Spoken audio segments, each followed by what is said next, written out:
j'ai depuis très longtemps arrêté YouTube. Ça fait déjà depuis très longtemps que forcément j'ai burn-out, j'ai pas mal de soucis dans la vie qui ont fait que j'ai pas pu reprendre correctement les choses. Et que ici, forcément, comme le burn-out s'en va petit à petit parce que la confiance en moi revient et l'envie de travailler revient pour vous.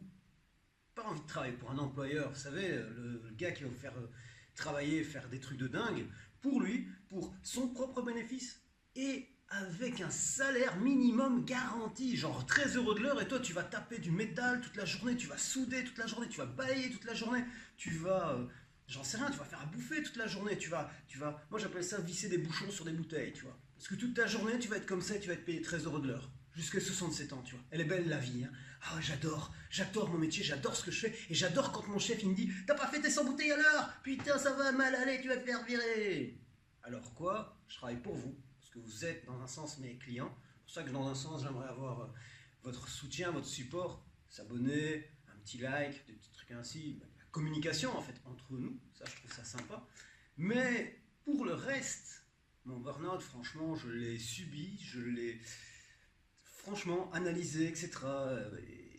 Ma conclusion elle est là, elle est que le monde il est en train de vraiment pas bien aller, que moi j'ai du cœur et que on a abusé de ma patience, ma confiance en moi, on a tout mélangé comme dans un mixeur. Vous savez, vous mettez quelque chose dans un blender comme ça, et vous appuyez, vous mélangez le tout. Et moi j'étais des petits morceaux de moi-même. Et c'est pas normal. C'est pas normal que juste, voilà, ça m'arrive à moi, mais ça arrive à beaucoup d'autres gens. Donc, soit. Maintenant, j'en suis presque extrait. Et donc, là, ici, j'ai besoin de me faire un petit peu la main. J'ai un nouveau GSM, il filme en 4K. Mon PC Camtasia n'arrive pas bordel, à travailler les vidéos de 4K. Donc, ce que je fais, je me suis mis en 1080, enfin, soit, pour votre confort. Mais en tout cas, la qualité de mon travail ne change pas. Alors, ici, j'ai peut-être pas mon micro, mais bon, on verra avec ce que ça donne avec le micro de mon Huawei. Ouais. Parce que Huawei. Et donc, ici, pour l'obésité, de quoi est-ce qu'on va pouvoir parler? Mais en fait, déjà, j'aurais besoin de votre avis. Parce que lorsque moi j'étudie l'obésité, je vois en long et en large la maladie, comment les organes sont atteints, comment est-ce que la santé est atteinte, comment est-ce que tu vas avoir difficile de faire des exercices, pourquoi est-ce que tu vas être essoufflé, pourquoi tu vas transpirer, pourquoi est-ce que se passer de glucides est une bonne chose, pourquoi les lipides ne font pas grossir, en manger bien sûr, hein, parce que les lipides forcément c'est du gras, mais quand on en mange, par exemple le corps va préférer, il va se dire écoute, tu me donnes des lipides mais j'en ai déjà. Ça ne me sert à rien. Je vais avoir le même travail de convertir les lipides que toi tu me donnes pour en faire de l'énergie. Je préfère utiliser les miens parce que notre corps il n'est pas idiot. Notre corps vient de milliards d'années en arrière. Nous sommes la succession de parents qui, s'étant accouplés, ont formé des enfants, mais en réalité, une seule personne, un seul individu forme des parents qui ont eu des parents, qui ont eu des parents, qui ont eu des parents, qui ont eu des parents, qui ont eu des parents, jusqu'à, forcément, on remonte à la préhistoire. Vous voyez ce que je veux dire? Et ça, c'est une chaîne qui continue, parce que notre corps vient de là-bas. Nous, on n'en a pas conscience, parce que nous sommes l'habitant qui sommes au travers du corps. Et donc ce corps, il est magique. Il a des compétences que nous, on n'exploite pas. Parce qu'on nous a appris à l'école à bien obéir, à se taire quand le professeur nous dit quelque chose. Quand tu as un professeur qui regarde la carte mondiale, qui regarde l'Amérique, qui regarde l'Afrique, et tu as l'élève qui lui dit mais on dirait un puzzle, on dirait que ça s'assemblait avant. Et le gars il dit mais t'es bête, parce que c'est pas possible, un continent il est trop loin, tu vois, l'Amérique, l'Afrique, c'est pas à côté, c'est pas possible. Alors qu'en réalité, quand on regarde un peu mieux, parce qu'aujourd'hui on est en 2018, la Pangée, qu'est-ce que la Pangée? C'est simple. Avant, les continents, ils étaient unis. Donc ce professeur qui traitait l'élève de con, il est toujours en train d'enseigner. Et l'élève, ça tombe, il a foiré sa carrière parce que, enfin sa carrière d'élève, hein, mais dans un sens, ça a influencé fortement sa vie de se faire traiter de ridicule parce que la classe a rigolé. Le professeur continue d'enseigner, l'élève voit sa vie gâchée, alors qu'aujourd'hui, en 2018, soi-disant, ce continent unique, la plongée, a existé. C'est quand même magique, non? Mais bon, soit, on s'en fout. On ne parle pas de ça, c'est juste pour vous dire que ce qu'on apprend à l'école n'est pas forcément la bonne chose. Einstein, je ne sais plus, il a raté, je ne sais plus combien de fois. Steven Spielberg, il a raté plein de choses. On lui a même dit que tu ne tourneras jamais un film, mon gars. Alors alors que c'est Spielberg, je veux dire. Je sais pas, il y en a d'autres, Michael Jordan qui ne savait pas sauter. Il y avait des gens, indirectement, ils ne se sont pas laissés faire quand on les a mis à terre. Et c'est une bonne chose, parce que même moi ici, je me relève du burn-out, et je suis pas d'accord. J'ai des arguments. Les arguments, ils vont peut-être percuter dans la tête de personnes, comme vous. Du sens où c'est pas normal que ce monde ne nous appartienne pas. On aura beau lutter tous les jours de notre vie, il ne nous appartiendra jamais. Et pourquoi? Parce qu'il appartient déjà à d'autres qui ont décidé pour nous qu'il leur appartenait, sans notre accord, nous les enfants qui venons des, non, je ne vais pas être vulgaire, on va dire des parties génitales de nos parents et qui n'avions pas encore notre mot à dire avant la naissance, quand les décisions se sont prises. On nous a mis un balai dans le derrière juste pour qu'on marche droit. Internet, télécommunications, ouais, on va se partager des trucs de fou que eux, tous ces gens qui essaient de nous contrôler, ils vont se dire « Mais comment ça se fait? Mais c'est parce qu'on est intelligent, on vous analyse. Et une fois qu'on vous a analysé, on comprend que vous essayez de profiter de notre situation et que vous nous matraquez étant enfant. Les publicités pour la nourriture, par exemple, parce qu'on en revient toujours sur ma thématique qui est l'obésité, faire maigrir les obèses, c'est ça que je veux faire. Où on vous apprend que manger McDo, c'est délicieux. Attends, qu'est-ce qu'il y a de délicieux là-dedans? Le burger, il est de sale gueule, il est moche. Le goût, il est bon. Si t'enlèves la sauce, demande une fois un burger sans sauce. Juste le pain, la tranche de viande et le pain. Limite avec de la salade si tu veux. Croque dedans. Dégueulasse. Pour quelle raison? Parce que c'est la sauce qui fait tout. Prends de la bouffe pour chat et tu mets de la sauce McDo dessus, je suis sûr certain la bouffe pour chat, elle est bonne. Tu la donnes à quelqu'un les yeux fermés et il va dire que c'est bon. Juste pourquoi? Parce que la sauce est là dessus. Donc, qu'est-ce qu'il y a dans la sauce? Un mélange qui se dit hédonique. Un mélange qui va se dire, une fois que tu mets ça sur quelque chose, que ce soit n'importe quoi, ce quelque chose va devenir bon, mais bon où ton cerveau il se déconnecte. Ton cerveau il pense plus que ce à quoi tu manges. Tu mangerais du carton avec cette sauce là dessus, tu continuerais de manger ce carton tant qu'il y a de la sauce dessus. Au moment où tu tomberais sur un morceau où le carton, il n'y a plus de sauce, tu dirais mais c'est pas bon. Parce que c'est le mélange dit hédonique. Alors ici, ce fast-food ou quoi que ce soit, on nous dit c'est ci, c'est ça, et c'est ci, et c'est ça, parce que en tant qu'enfant, nous sommes hypnotisés par toute une propagande de couleurs, de goûts, de jouets, de décorations.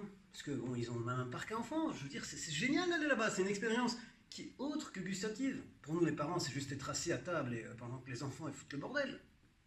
Et donc, manipulation il y a, vérité et contrefait il doit y avoir. Ici, moi c'est mon but, mon objectif. Parce que si à un moment donné vous voudriez prendre conscience que votre surpoids n'est pas de votre faute, il faudrait commencer à condamner les bonnes personnes. Parce que moi tout seul, si je suis, parce que je l'ai été, obèse, c'est de ma faute, pas d'effort, mange de trop grosse quantité. Ah bon? Pour quelle raison? Et quand on analyse vraiment tout le journal alimentaire que je mangeais tous les jours, qu'est-ce qu'il y avait? Eh bien, il y avait beaucoup de tout ce qui était rapide, la préparer, et c'était enrichi en sucre. La matière grasse, ça ne fait pas grossir. La matière grasse animale, je m'en méfie, c'est quelque chose que je fais très attention. La matière grasse végétale, ça passe bien, mais le mélange gras-sucre forme le mélange hédonique. Ce qui fait qu'on va manger du beurre ou du sucre séparément, on va manger quelques cuillères, ça va être dégueulasse, on mélange les deux ensemble, on obtient le mélange hédonique. La crème au beurre, moi j'en mange, hein. Des bûches, toutes sortes de préparations en boulanger qui vient du beurre et qui est mélangé au sucre, il n'y a pas de problème, hein, je peux en manger un kilo comme ça, sans souci. Mon cerveau ne va pas me dire stop. Et moi je vais être là comme... Et finalement je vais grossir.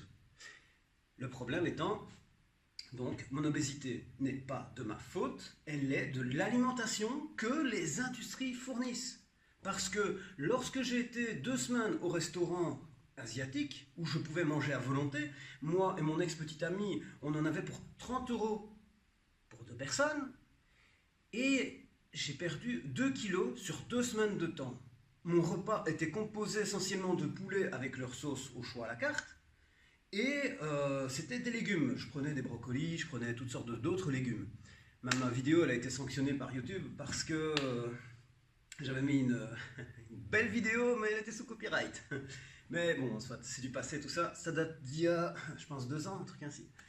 Et je chercherai quand même pour la reposter. Et donc, ici, allez, bordel. Durant cette période de restaurant asiatique, j'ai eu un Pizza Hut où j'ai mangé des pizzas, pizza bar, vous savez, où vous pouvez vous ferez des pizzas à volonté. Mauvaise idée, mais bon, à l'époque, je pensais que c'était bien de faire un cheat meal, cheat day. Et l'autre jour, j'ai mangé, je sais plus, c'était un burger d'une friterie, j'avais mangé plein de trucs. Mais, bon, vous savez, quand on est un petit peu novice et qu'on s'aperçoit qu'en fait, quand on est bien bodybuildé, vous savez, les gars qui sont bien balèzes et tout ça, eux, ils font un cheat meal. Alors moi, j'ai envie d'en faire un aussi. Je suis en surpoids, donc c'est quoi la différence? Et donc, études, études, études, études, études. C'est là que j'arrive aujourd'hui où j'ai un petit peu la tête ainsi et où j'ai énormément d'informations à partager. Mais non, j'ai besoin de votre aide.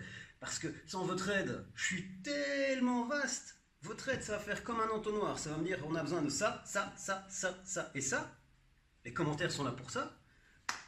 Pour que justement je puisse dire, ah ok, en fait, vous n'avez pas besoin de savoir pourquoi est-ce qu'il y a des mitochondries dans certaines cellules grasses brunes et pas dans certaines... Ah ok, bon, je vais être moins technique alors. C'était un bête exemple, mais la graisse brune et la graisse brune sert à tenir chaud l'hiver, graisse blanche réagit à l'insuline et c'est celle-là qu'on remplit quand on grossit. C'était pour la petite aparté de ce... Hein.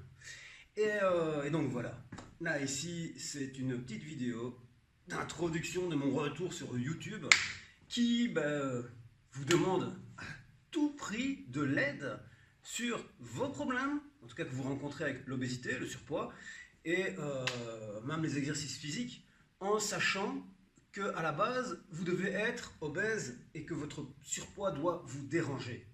Parce que les personnes qui vont juste regarder cette vidéo en se disant bah ok c'est chouette, un autre gars sur YouTube, ça sert à strictement à rien. Parce que mon objectif est vraiment d'avoir des gens qui sont motivés, qui veulent le faire et qui veulent accomplir cette perte de poids. Et une fois que ce surpoids il est débarrassé, vous veniez témoigner en disant écoutez les gars, c'est possible, j'y suis arrivé. J'ai passé par, on va dire, du coq à l'âne, mais imaginez un petit peu. Vous êtes maigre, votre surpoids commence à apparaître. Qu'est-ce que vous faites?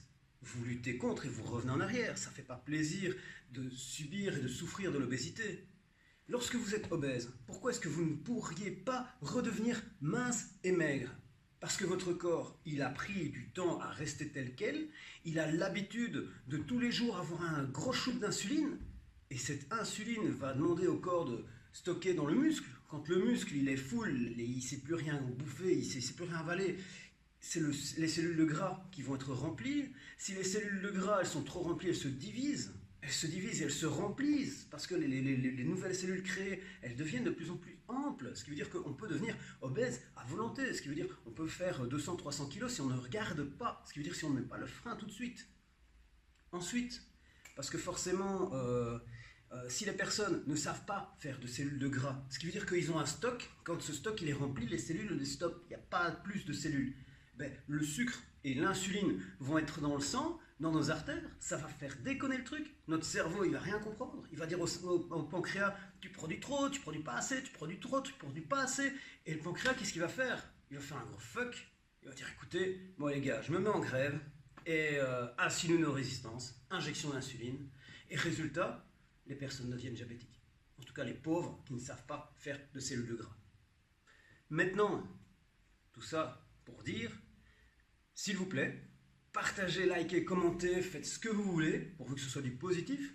Si c'est du négatif, faites-le moi savoir, mais gentiment. Genre, ta vidéo, elle pue, mais parce que, j'en sais rien, t'es mal rasé, par exemple. Ou ma coiffure va pas, ou je sais pas, bon, c'est un exemple, mais un truc à la con. Mais pas genre... va te pendre, tu serviras jamais à rien. Parce que ça, c'est complètement... D'ailleurs, c'est des trucs que je supprime.